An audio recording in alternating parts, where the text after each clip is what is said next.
तो अभी तक हमने जाना कि एक्सपेरिमेंटल एरर क्या होता है, ठीक है।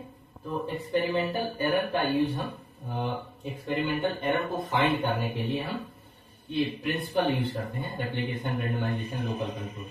एक्सपेरिमेंटल एरर को फाइंड करने के लिए मतलब 3 प्रिंसिपल यूज होते हैं, आप समझ गए।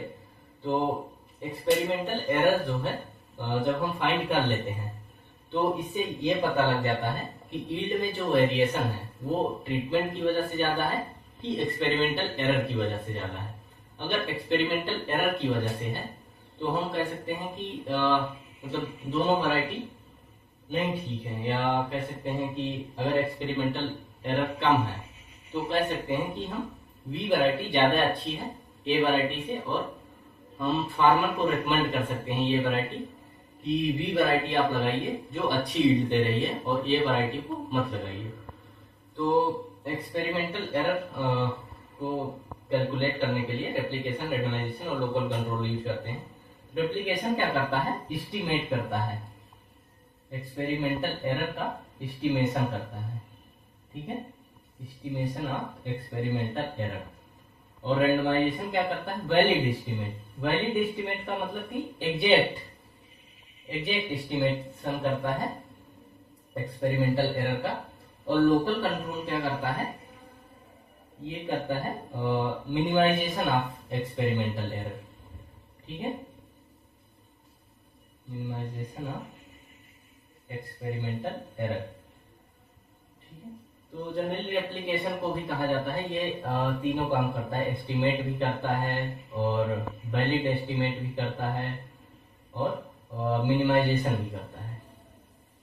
तो अगर आ जाए क्वेश्चन कि रेप्लिकेशन क्या तीनों करता है तो सही है, ये एस्टिमेट करता है, वैलिड एस्टिमेट करता है और मिनिमाइज भी करता है। तो रेप्लिकेशन क्या होता है हम जानते हैं। रेप्लिकेशन होता है रिपीटिशन ऑफ एनी ट्रीटमेंट। तो जैसे हमने ए वैरायटी यहाँ लगाई थी, तो मान लीजिए ये आपकी फील्ड है, ये बड़ी सी, तो मान लीजिए ये वैरायटी हमने यहाँ लगाई थी। तो एक जगह लगाने से तो काम होगा नहीं, हमें मतलब एक्यूरेट रिजल्ट आएगा नहीं। तो हम क्या करेंगे कि बहुत सारे इसके रेप्लिका बना लेंगे, जिसको रिपीट कर देंगे। ये वैरायटी यहाँ भी लगा लिए, ये वैरायटी यहाँ भी लगा लिए, ये सब जगह लगा लिए, तो इसको बोलते हैं रेप्लिकेशन, ठीक है। तो रेप्लिकेशन करने से क्या होगा कि ज्यादा एक्यूरेट डेटा आएगा, ठीक है, इसको बोलते हैं रेप्लिकेशन। अब रेंडमाइजेशन क्या होता है? रेंडमाइजेशन होता है, मान लीजिए ए वैरायटी हमने यहाँ लगा ली और बी वैरायटी क्या किया, यहाँ लगा लिया, बी वैरायटी यहाँ लगा लिया। तो होगा क्या, मान लीजिए यहाँ यील्ड ज्यादा हो थी या यहाँ मॉइस्चर ज्यादा था, तो इसको फायदा ज्यादा मिल जाएगा, तो इसको कम फायदा मिलेगा। इसलिए बायस ना हो, ये हमारा रिजल्ट बायस ना आए, इसलिए हम रेंडमाइजेशन करते हैं। रेंडमाइजेशन मतलब कि कोई भी ट्रीटमेंट कहीं भी आ सकता है। जैसे हम आपको बताएं तो ए और बी कहीं भी आ सकता है यहाँ पे। जैसे ए यहाँ रख दिया, फिर ए यहाँ भी रख दिया, बी यहाँ रख दिया, ए यहाँ रख दिया, बी, ए, बी। और ये रेंडमाइजेशन रैंडम नंबर टेबल से एक्चुअली होता है, ये बी, बी। तो इक्वल चांस रेंडमाइजेशन करने से क्या होगा कि जो ट्रीटमेंट है सबको इक्वल चांस मिलेगा कि हर इन्वायरमेंट में वो आए, और जो एक्सपेरिमेंटल एरर होगा उसको वैलिड एस्टिमेट करेंगे, ठीक है। तो इसको बोलते हैं रेंडमाइजेशन। अब हम बात करते हैं लोकल कंट्रोल। लोकल कंट्रोल या इसको ब्लॉकिंग भी बोलते हैं, BLOCKING, ठीक है। तो ब्लॉकिंग भी बोलते हैं, जो मिनिमाइजेशन करता है एक्सपेरिमेंटल एरर का। ब्लॉकिंग क्या होती है या लोकल कंट्रोल क्या होता है? जैसे मान लीजिए ये फील्ड है, तो क्या होगा कि मान लीजिए यहाँ पर बहुत ज्यादा फर्टिलिटी है, यहाँ हाई फर्टिलिटी है, मान लीजिए यहाँ बहुत ज्यादा ऑर्गेनिक मैटर है, और यहाँ पर कम फर्टिलिटी है, और यहाँ पर उससे भी कम फर्टिलिटी है। तो इसको हम क्या करेंगे कि जो प्लॉट होगा, यहाँ आप देख रहे हैं, अगर इसको हम एक ब्रिज बना दें फील्ड में यहाँ से यहाँ तक, तो ये एक होमोजीनियस फील्ड बन जाएगा, मतलब सब जगह हाई फर्टिलिटी हो जाएगी।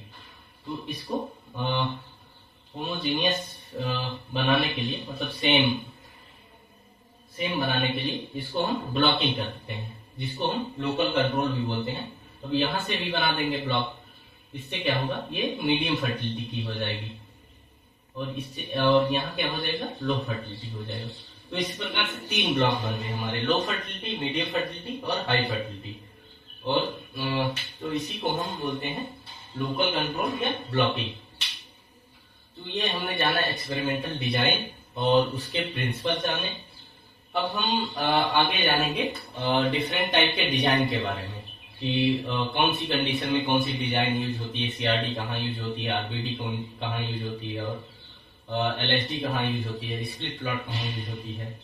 और अगर स्टैट्स से रिलेटेड और भी वीडियो चाहिए, जैसे एट्स मेथड और 2 पावर 2 फैक्टोरियल एक्सपेरिमेंट, जैसे 2 पावर 2, 2 पावर 3, इन सभी पे वीडियो चाहिए तो हमारे चैनल से जुड़े रहें, क्योंकि मैं एक कलेक्शन कर रहा हूँ कि स्टैटिक्स की सभी वीडियो आप एक ही चैनल पे मिल जाए, जिससे आप लोगों को दिक्कत ना हो।